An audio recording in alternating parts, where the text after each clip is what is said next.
Welcome to Auto 155 Electricity and Electronics 1. My name is Tony DeBlasi, and in this lecture I will be covering electrical fundamentals. This lecture is based on Chapter 39 from the Automotive Technology Principles, Diagnosis and Service, 6th edition. For additional information on this topic, please read this chapter and refer to the PowerPoint found in the course content folder. Also, please note that there are both audio and visual lecture attendance codes scattered throughout this lecture. You will need to write these codes down as you see and hear them. At the completion of this lecture, you will be required to go to the assignment folder and take the online lecture attendance quiz in order to get credit for attending this lecture. In this chapter, I will discuss the fundamentals of electricity and explain how electrons move through a conductor. I will explain the units of electrical measurement and discuss the relationship among volts, amperes, and ohms. I will discuss the different sources of electricity. I will explain conductors, resistance, and describe the function of resistors. Ultimately, the information found in this chapter will help you prepare for the ASE Electrical Electronic Systems A6 Certification Test Content Area A. Electricity is a difficult subject to teach, and it's also a very difficult subject to learn for many people because ultimately it cannot be seen. It's an invisible process. The results of electricity are what we use for work. In automotive, the pressure or presence of voltage, the current flow, and the resistance found in that circuit ultimately create a function. Now, the only way we'll be able to determine that it's there is by measuring it or detecting it. Those results or those test results have to be then interpreted. All of this combined can make this a difficult subject. It's very important to study the theory, conduct the labs, and practice, practice, practice. Anytime you're unclear, please ask questions. The more you immerse in this subject, the easier it will get to understand. In this course, I define electricity as the term used to describe a variety of phenomena that result from the presence and flow of an electrical charge. Now, I always like to ask the question how electricity is used in a vehicle. Well, it's ultimately used for heat, light, magnetism, and in more recent years, network communication. Because if we think about it, the vehicles today are rolling computer networks. So they use electricity to communicate. To better understand electricity, I like to start at its very smallest form. So we start here at the atom. Now, atoms are the smallest piece of an element that can exist. Everything we see, breathe, and touch is made up of atoms. Atoms are made up of 3 subatomic particles. In the center of the atom, called the nucleus, we have protons. Protons are positively charged particles. Additionally, there are neutrons. Neutrons are neutrally charged particles. They coexist in the nucleus with the protons. Now, depending on how many protons you have, will determine what the element is. In this case, I've just crammed 29 protons into the center of this nucleus. Mother Nature needs balance, so we can't just have positively charged particles. We also have to have negatively charged particles. The negatively charged particles of an atom are referred to as the electrons, and they exist in orbit around the protons. Electrons also exist on rings or orbital levels, otherwise known as valence shells. In this example, you'll notice that there are several different layers of valence rings that contain electrons. In this example, you'll notice that the ring furthest away, or the electron that exists on the ring furthest away from the nucleus, has a single electron. That single electron is referred to as a free electron. Atoms that have 3 or less electrons in the outermost valence ring are considered conductors, due to the fact that those electrons can be shared between other atoms. In this case, this atom that we're talking about is a copper atom. It has an atomic number of 29, and that means that it has 29 protons and 29 electrons. As you can see, the number is listed here.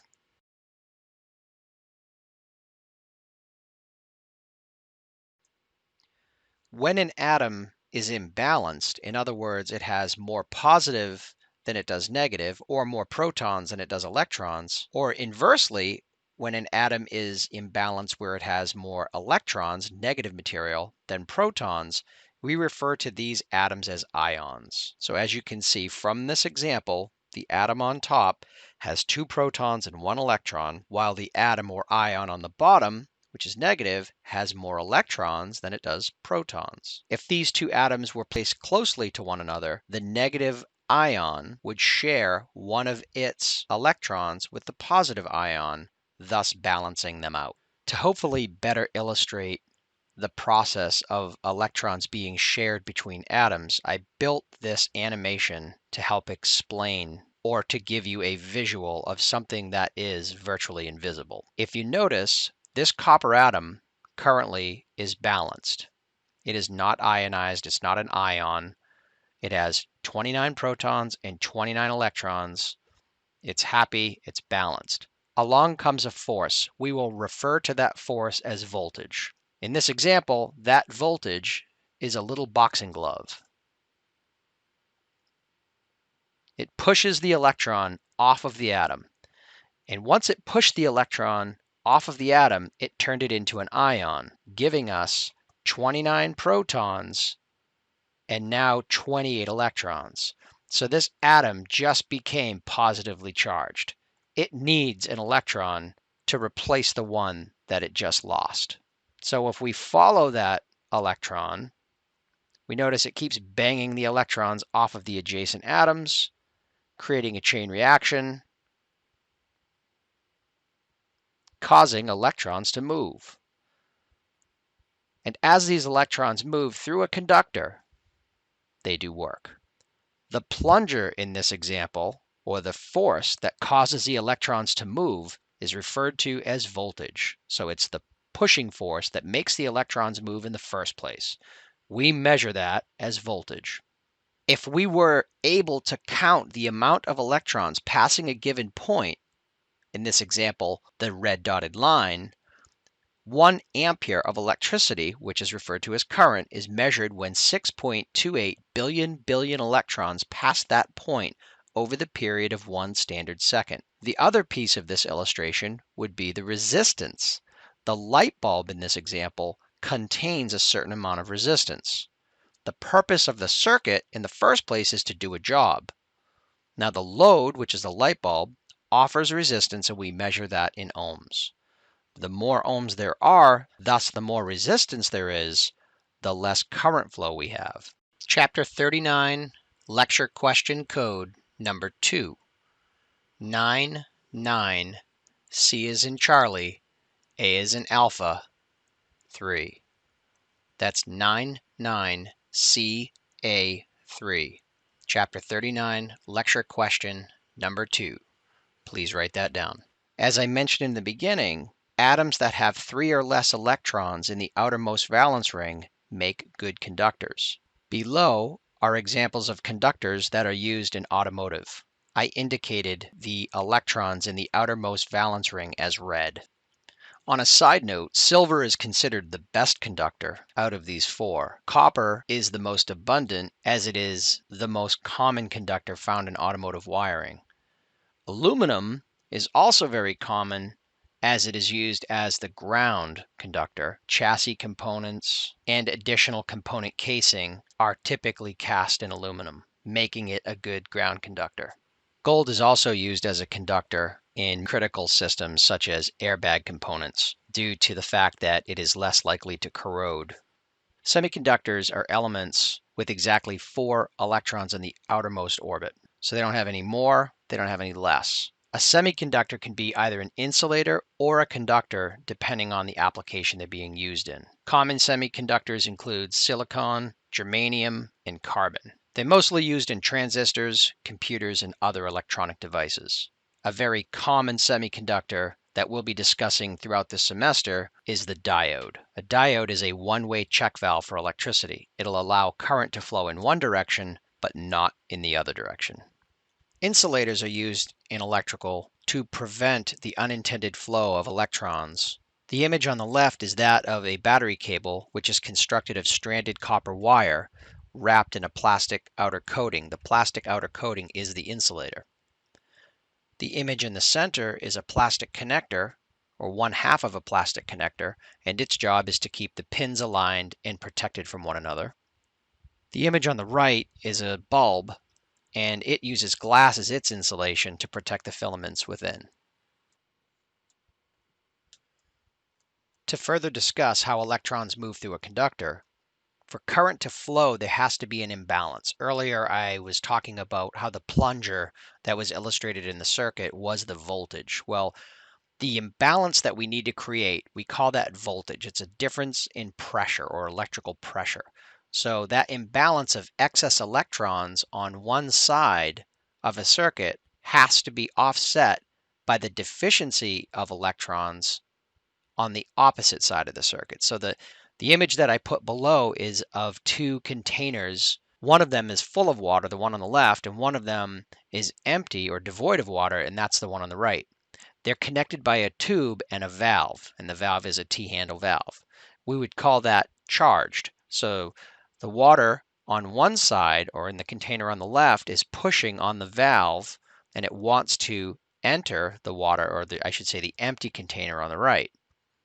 If I were to open that valve, water would flow across the pipe until the two containers had a balanced amount of water, thus giving us no more pressure or no more charge. So if I was to equate that to the ions at the top on the left-hand side, they're charged. As you can see, the atom has more electrons on the left, while the atom on the right has a deficiency of electrons. They're imbalanced. If you look at the image on the right-hand side of the slide, you can see how the two atoms are balanced. Each one has 2 electrons and 2 protons. There's no more further need to share electrons. With regard to how electrons move through a conductor, there are 2 main theories. There's the conventional theory, and then there is the electron theory. The conventional theory states that electrons flow or electricity flows from positive to negative, while the electron theory states that the current flows from negative to positive. In any event, it truly doesn't matter as long as current is flowing. However, for the purposes of this class and automotive in general, the automotive industry in general, we will be subscribing to the conventional theory. I have learned that when teaching students over the years, using positive as our starting place, moving through the circuit to the load, and then from the load to the negative terminal or to a ground has been a pretty easy way to establish a flow. So that's another reason that we will use the conventional theory in this class. Now that we've established the conventional theory, positive to negative, as the one we will use in automotive, let's briefly discuss the 2 current types, DC and AC. Direct current, abbreviated as DC, symbolized by a solid line with 3 small dashes beneath, it's the type of current that is produced by batteries. It moves in one direction only, the current does. It's safe for electronics and integrated circuits. However, it is not effective over distances, so voltage drops are more significant due to the resistance in the conductor itself. Alternating current, which is abbreviated as AC, symbolized by a wavy line, it's the type of current that's found usually in residential and business applications, for instance, found at a wall outlet. The current moves in 2 separate directions back and forth in cycles.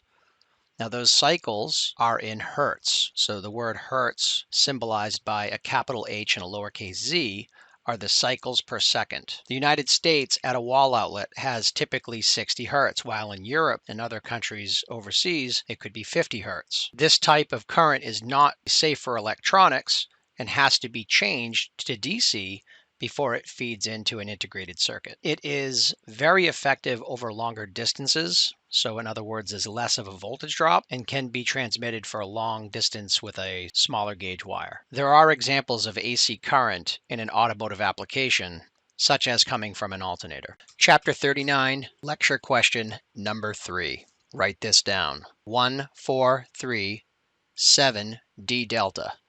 That's 143 7 D delta. Write this down.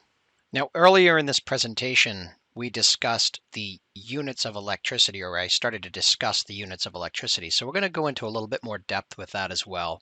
The first one we'll discuss is the ampere. The ampere is the unit used throughout the world to measure current flow. It can be designated as the letter A. It can also be designated as the letter I. And as discussed before, it is 6.28 billion electrons passing a given point in 1 standard second, otherwise known as a column of electricity. The next one on the list are the volts, or is a volt. The volt is the unit of measurement for electrical pressure. It is the electromotive force that causes electrons to move in the first place. It can be designated as the letter V or as the letter E, and the E would stand for electromotive force. The resistance to the flow of current through a conductor is measured in units called ohms. Ohms can be designated typically as an R for resistance or the omega symbol. Watts or wattage is the unit for measuring electrical power. It could be designated as a P or a W. At the risk of sounding repetitive, it is important to explain that an ampere is a measurement of current. So in this example, we're looking at conventional theory where the current is flowing from a positive charge to a negative charge. We have 6.28 billion electrons moving in 1 second from the positive side to the right side, which is the negative side. This is also referred to as one column of electricity. We can measure amps or amperes using an ammeter. In order to do this, we have to put our ammeter in the path of the current flow.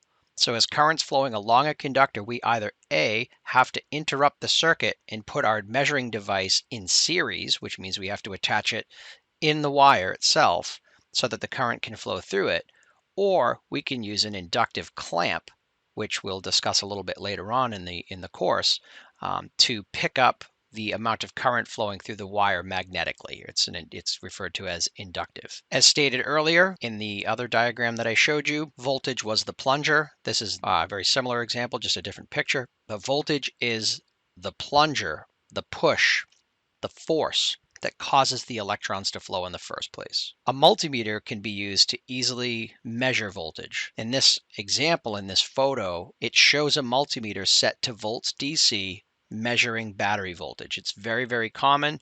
It's going to be one of the basic things that we do. The first checks that we do, when we check the battery, we want to make sure that it's at a full state of charge. And in this example, 12.6 volts would establish a full state of charge. Now, as our voltage is pushing electrons through a conductor, the material that resists the flow of electricity that is already within the conductor is referred to as resistance. Every wire has resistance in it. Loads in an electrical circuit, or I should say the device in an electrical circuit, which is referred to as a load, has additional resistance, an engineered amount of resistance. And that resistance can be measured and then used in a formula with either the amps in the circuit to determine volts, or the ohms can be measured and then used in a formula with the voltage in the circuit to determine the current or the amps. That is an equation or a formula that we will refer to as Ohm's law. We'll get into that in the next chapter. Let's discuss the sources of electricity. There are 6 different ways that electricity can be created. The first one is friction. When certain different materials are rubbed together, friction causes the electrons to be transferred from one to the other, such as in static electricity. With regard to heat energy, 2 pieces of different metals are joined together at both ends, and one junction is heated, current will pass through the metals. This is typical in an O2 sensor, where it will actually generate a voltage based on the amount of heat or the temperature that it gets up to. With light energy, think of a solar panel, also used with adaptive headlights when there's an oncoming vehicle as a sensor. Essentially, when certain metals are exposed to light, some of the light energy is then transferred to the free electrons of the metal. With regard to pressure, you can have voltage generation due to a pressure that is applied to a crystal. This is common in a NOx sensor. When we discuss chemical energy, this is what a battery does, right? So 2 different metals are placed in a conducting and reactive chemical solution, and it creates a difference or a potential, in other words, a voltage between them. We will get into this pretty heavily throughout the semester with regard to how batteries work. In fact, we'll even make a battery in one of our labs. We'll build one from scratch. With magnetism, electricity can be produced if the conductor is moved through a magnetic field. With every wire, when current flows through it, it creates a small magnetic field around the outside of it, or flux lines. It'll create that magnetic flux. If we can coil it up, essentially we will then have magnetism. Well, this process can be inverted or reversed. So we can have a coil of wire and we can move a magnet through the center of it and then create a voltage. We use voltage created from magnetism in a wheel speed sensor. In this example, it shows how you can create a voltage from heat. And we have two different metals. This is called a galvanometer, measuring the voltage difference or potential from these two wires being heated. Figure 3922 here shows electron flow that is produced by a light striking a light-sensitive material. So we're generating, once again, our galvanometer is measuring this voltage potential from the light source that's creating it. In this figure 3923, we're seeing how electricity is generated through pressure. So there's a crystal between these two plates. As we apply a pressure to the crystal, it then creates a voltage measured by the galvanometer.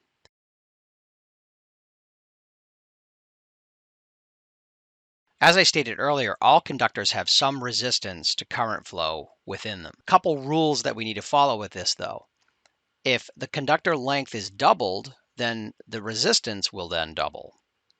If the conductor diameter is increased, so the width of it, the size of it increases, then the resistance is reduced. So in other words, a thicker wire can carry more current, while a longer wire can carry less current. The other thing to remember is as temperature increases on the wire or the conductor, the resistance also increases. Materials used in the conductor have an impact on its resistance itself. So there are two categories of resistors that are referred to as engineered resistance. In other words, it's intended to be in the circuit. There are fixed resistors, which means they represent an electrical load or resistance to the current flow.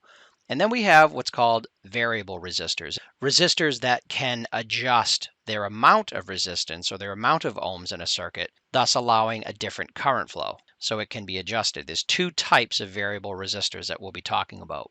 The first one is a potentiometer, shortened up to a pot, similar to a volume switch. When I turn my volume down, more resistance is applied, meaning less current flow to the speakers. When I turn my volume up, less resistance is applied, which means more current flow to my speakers. Now, a potentiometer is a 3-terminal variable resistor. There's a wiper contact that provides a variable voltage output. A rheostat is a 2-terminal unit, which all current flows through the movable arm. So a rheostat would be like a dimmer switch. So if I dial it up, the light gets dimmer. If I dial it down, the light gets brighter, or vice versa. So in figure 3924, we can see an example or a chart with an example of a fixed resistor. To determine how many ohms there are in this resistor, you have to refer to the color bands. And the first two bands, the first and second color band to the left, represent numbers. So you have to look at the chart to see what those numbers represent. So in this example, we have these two bands. You'll see these are both red. If we go down to our chart, they would both be 2. So this one would represent 2, and this one would represent 2.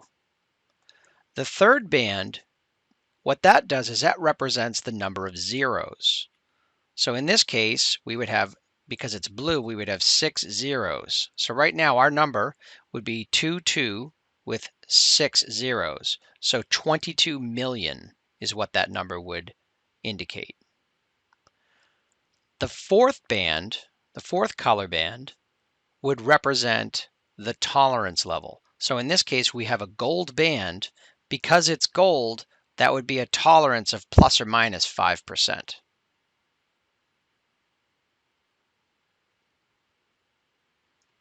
I have two other examples over here where I have a yellow band, which if we look at our chart, it means 4, we have a violet band, or purple, and that would represent 7. So it would be 47, and then our third band would be brown, which would mean 1, 0. Brown means 1.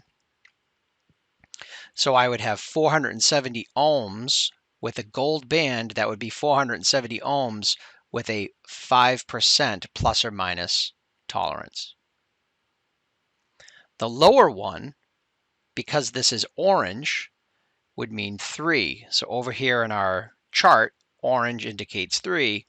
Our second band is white. White in our chart indicates a 9.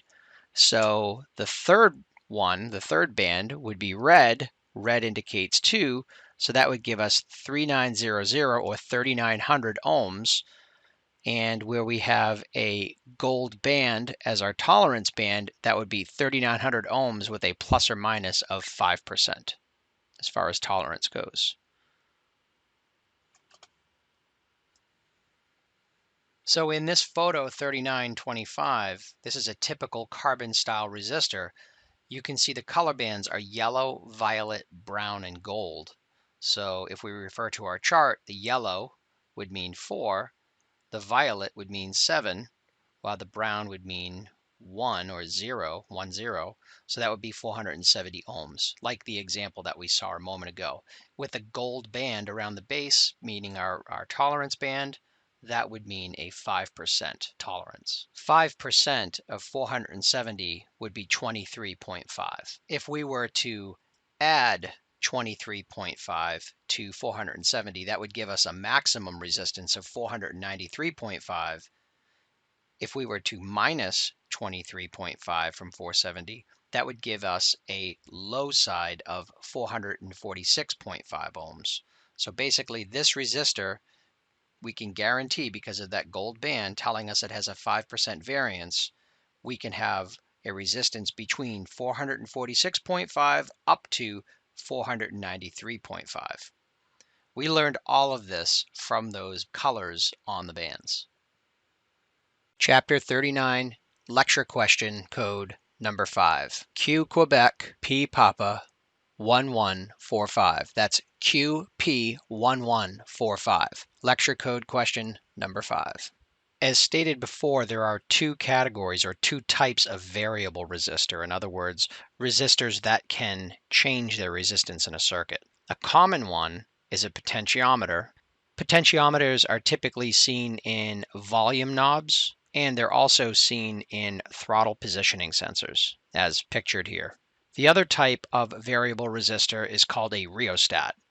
A rheostat is a two-terminal variable resistor, and that is commonly seen in dimmer switches, and down here in this image that I provided is from a sending unit from a fuel pump, or for a fuel tank sending unit, to tell the driver how much fuel is in the tank.